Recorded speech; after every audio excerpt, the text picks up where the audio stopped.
So good evening, everybody. My name is Harmanjeet Reddy. I am on behalf of Global Menopause Collective. I welcome you all to have spared your time and energy and effort to join us on this small little initiative that we've started. I'm thankful to IDH. I'm thankful to each and every member who's joined in this hall for this evening. Any cardiologists here? Not that we need any medical intervention here, but what I'm trying to gauge is that I want to ask if it's okay to have your heart outside your chest. My heart is right here at this point in time. Seriously.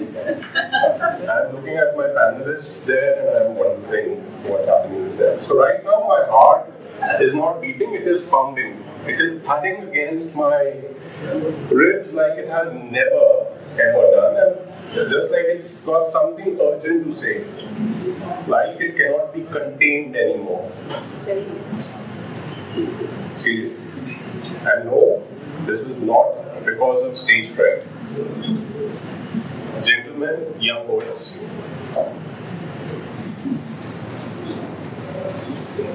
please have a seat, all of you. Right. So are we ready to be transformed? That's more important, because so as I was saying, it is not because of stage fright. This is not fear of faces or lights or a microphone. This is a different kind of nervousness. The kind that arrives when you know deep in your bones that the next 2 hours will quietly, irreversibly alter lives. Lives of the people sitting on these chairs, lives of the people on this side of the stage, and for all those who are watching this on their screens. That something said here will follow someone home, into their kitchens, into their bedrooms, into the conversations they have been postponing with themselves. So before we go any further, I ask you for a small act of trust. Please close your eyes. Just for a few minutes. I want you to imagine a woman. The words you're about to hear were written for her.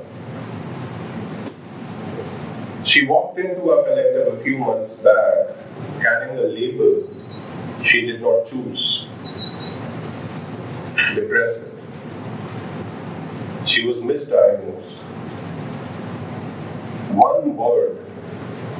And yet, it crept into every corner of her life. It sat beside her at the dining table. It stood between her and her children. It echoed in the rooms that were supposed to feel safe. She was told something was broken inside her. And so, she began spending her days defending her own wholeness. Again and again, she had to reassure her family, her children, herself, her safe space. I'm okay. There's nothing wrong with me. I'm still whole. Imagine what it does to a human being when their deepest work becomes convincing the world they're not falling apart. Because this afternoon, we are not just speaking. This afternoon, this panel is expressing our knowledge, our experiences, and expressing our faith. And I want you to express with me. I want you to connect with yourselves. Because this afternoon, we are unlearning. And this afternoon, we are going to give language back to hearts that were misunderstood. The lines that follow are for that particular woman. Shri Vidhya, you would remember whom I'm talking about. In these lines, I've imagined how she would be convincing her own children. Her own children, imagine. So I wrote of this for her. And pardon me if I start shaking.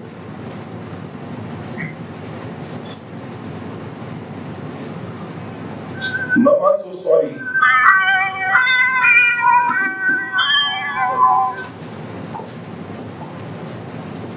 Mama, so sorry. She can't seem to get it together. But every day she fights to change and do better. I know there's much you don't yet understand, and so much I long to give to hold your small hand. This poem I write, you never hear it spoken, yet guilt weighs heavy, though my heart's not broken. I seem so distant, I know it's unfair. This pain isn't yours, it's mine to bear. But I swear to you, my love's always there. I care more than you know. That's why I'm feeling this pressure. I can't even seem to get the strength to put your clothes in your dresser. And I'm so tired. I can't seem to sleep enough. So I'm sorry for not playing and laying around so much. And there's something I never tell you. It's the real reason I'm stressing. Mama suffers from something the world calls depression. And sometimes it comes back. After I thought I had fixed it, it feels like something's pushing so hard on my chest I cannot seem to lift it. And I lose the will to function. Even when I'm trying to fight it, that's why Mama looks so tired. Sometimes I just cannot hide it. That's why some days my smiles seem thin. Makeup masks the storm raging within. I hide the cracks, I shield you from the view, but this sickness grips, I don't know what to do. Some days survival feels like war. Yet your hugs anchor me to life's shore. Those days I'm fragile. Your love's my only guide. A compass through fog where hope's hard to find. I'll claw through this darkness. I'll find the cure to show you the way if you will endure. And when you've grown and the world feels colder, remember my arms, your shelter, your shoulder.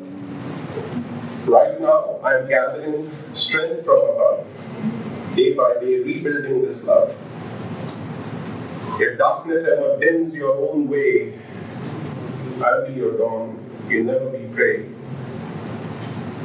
For you, my angels, I'll conquer the weather and stitch my broken wings back together.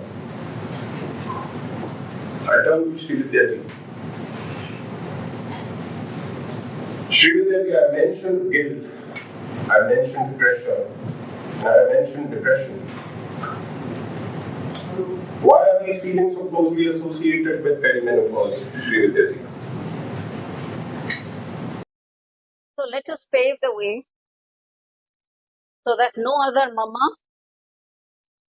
feels this loneliness. Throughout my practice as a psychotherapist, it has been my observation that whether a career woman or a homemaker, they both share the same desire to establish themselves. Nearly 25 years of a woman's life is spent in the external world, driven by strong desire to achieve. As she touches her late 30s and 40s, she is faced with fluctuating hormonal levels. This phase is called her perimenopause. She notices shift in mood, monthly cycles, and experiences episodes of low energy. This is the time when her nervous system is harmony. Through connecting with herself, her family and co-workers, friends too, it can be established through something called co-regulation. Co-regulation is when the family, the colleagues, and even friends support her in managing her emotions, behavior, and physical changes. She could be living away from her family, sharing a flat with other women perhaps. Through the deeply connecting interactions that facilitates her transition during this phase,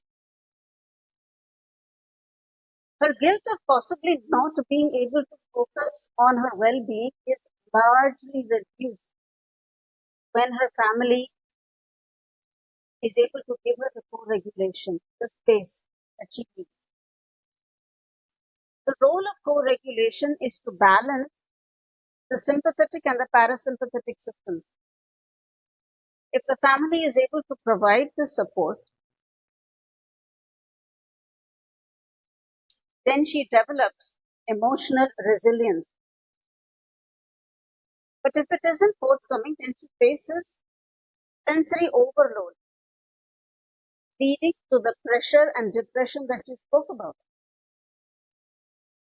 Another delicate area that she faces is the elder woman in the family. In their times, they suffered in silence. Quite a few health issues would have gone unheard of or unresolved. So for her, it can go two ways. The elder woman would support the next generation. She would be pleased that this is actually being discussed openly. Or she would be unhappy with the whole thing. This could add strain to the relationship. Women also face differentiation in their workspaces. These are some of the pertinent scenarios that contribute to her guilt, her pressure, and her depression. Her need to connect is a strong factor during the perimenopausal and menopausal time.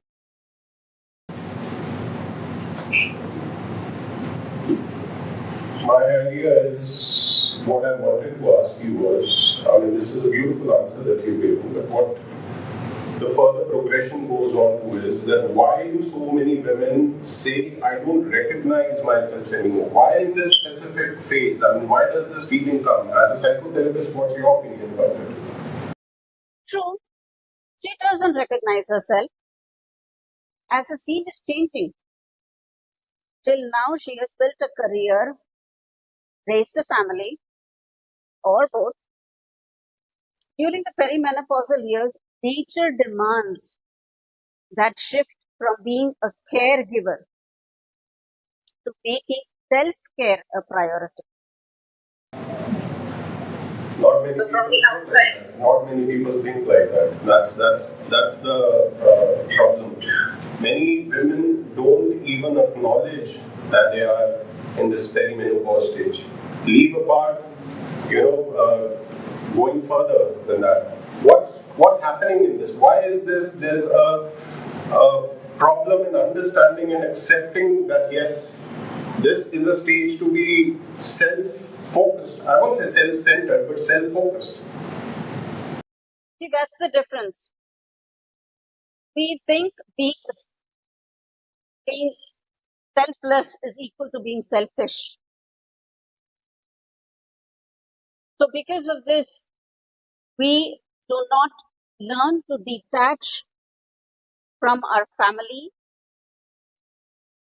and start focusing on ourselves. So we see that as a selfish act.